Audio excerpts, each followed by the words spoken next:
రోజులు ఓపిక పడితే తానే సీఎం అవుతానని వైసీపీ అధినేత జగన్ చెప్పుకున్నారు. పేదలను మోసగించడంలో బాబు నెంబర్ 1 అని, అందుకే ఆయనకు ఇప్పుడు భయం పట్టుకుందని జగన్ విశ్లేషించారు.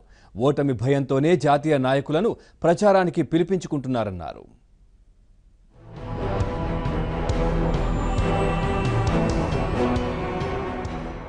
పేద ప్రజలను మోసం చేయడంలో సీఎం చంద్రబాబు నెంబర్ 1 అని వైసీపీ అధినేత జగన్ అన్నారు.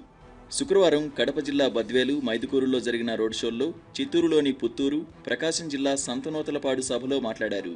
నిరుద్యోగులను, విద్యార్థులను, రైతులను, డ్వాక్రా మహిళలను మోసం చేయడంలో బాబు నెంబర్ 1 అని విమర్శించారు. ఈసారి ఎన్నికల్లో ఎలాగైనా గెలవాలని కుతంత్రాలు పన్నుతున్నారని, ఎన్నికల రోజున ప్రతి గ్రామానికి డబ్బు సంచులు పంపి ఓటరుకు 3,000 రూపాయలు అందేలా చూస్తున్నారని ఆరోపించారు. 3,000కు మోసపోయి టీడీపీకి ఓటు వేస్తే రాష్ట్రం అంధకారమవుతుందని అన్నారు. పేదల బాధలు తనకు తెలుసని, మన ప్రభుత్వం అధికారంలోకి వచ్చాక ప్రతి ఒక్కరికి సొంతింటి కలను సాకారం చేస్తానన్నారు. మరో 12 రోజులు ఓపిక పడితే మీ మనవడు సీఎం అవుతాడంటూ ముసలివారి వైపు చూసి అన్నారు.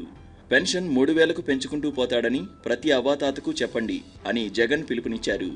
108కు ఫోన్ కొడితే 20 నిమిషాల్లో రావాల్సిన అంబులెన్స్ ఇప్పుడు వస్తుందో రాదో తెలియదని విమర్శించారు. 5 ఏళ్ల పాలనలో ప్రజలకు ఏం చేశారో చెప్పకుండా మీ భవిష్యత్తు తన చేతుల్లో ఉందని, మరోసారి మోసానికి దిగే ప్రయత్నం చేస్తున్నారని చంద్రబాబును ఆయన విమర్శించారు. అభివృద్ధిని విస్మరించిన బాబుకు బుద్ధి చెప్పి వైసీపీ అభ్యర్థులను గెలిపించాలని పిలుపునిచ్చారు. తాను ప్రకటించిన నవరత్నాల్లోని పథకాలను కాపీ కొట్టారని బాబుపై ధ్వజమెత్తారు.